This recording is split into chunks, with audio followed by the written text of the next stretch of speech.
This is Phil Woolery with Purdue Extension, and today we're out at the Starke County Soil and Water Conservation District's test plots. And they're harvesting the soybeans today.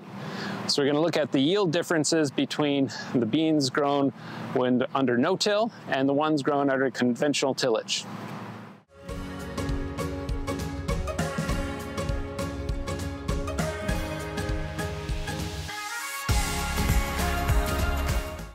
So as you can see, they've run the combine down kind of the middle of these plots here, and that's just to get away from if there's any possible edge effects. They're just harvesting what's in the middle, and they take it over to the weigh wagon and get the accurate yield data off of there for each plot. And then they're going to go and average them all and also look at the moisture of the crop as well as it's getting harvested. See if there's any difference in maturity in that way with these different growing systems.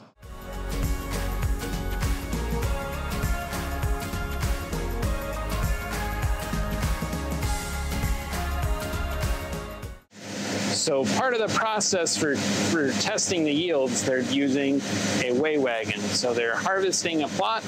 This one that they just harvested was the conventional till, one of them, and then they're going in the weigh wagon, and that will check the moisture and the actual yields from the areas. So that's how they're doing it. They'll do that for each plot on there. So it's emptying the weigh wagon, going into the truck there.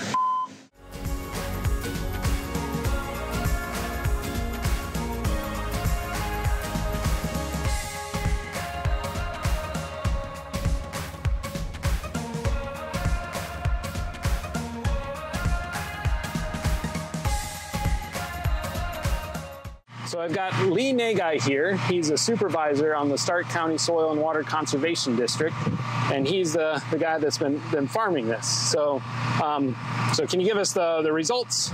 So this year it's a little bit of a head scratcher, Phil, but the results are the better yields are on the poorer ground. So we start there to the east where the ground is a little bit better, and those were the poorest yield results. And then it uniformly works its way towards the west where the ground is higher and drier, and the yields are getting better and better. So a little bit of a head scratcher. Yeah. Yeah, I think when I was out there doing scouting, I noticed on the lower ground we had a lot more white mold problems. So I think disease had an effect on the yields there. So yeah, I think we're clearly seeing a white mold issue this year. The dryland stuff is probably going to yield better than the irrigated stuff. Yeah. So Lee, what have you learned? You've done this, what, 5 years now? So yeah, this is the 5th year of no-till. So up until this year, I was pretty convinced that we were better off with tillage. But this is the first year now where the no-till strips have clearly out-yielded the conventional tillage strips. Anything else you want to say? Well, I guess there's more to learn. Yeah. That's probably the biggest thing I'm going to say is there's more to learn, and just when you think you've got it all figured out, Mother Nature throws you a curveball. Yep.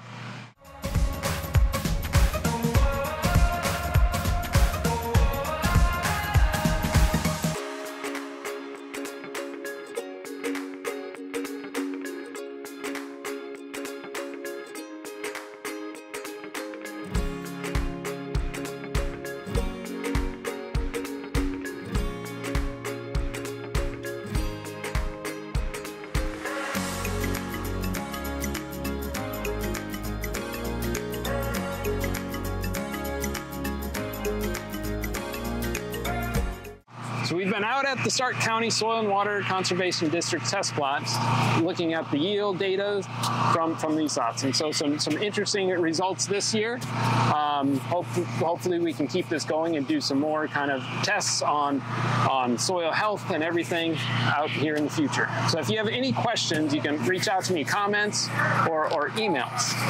And have a good day.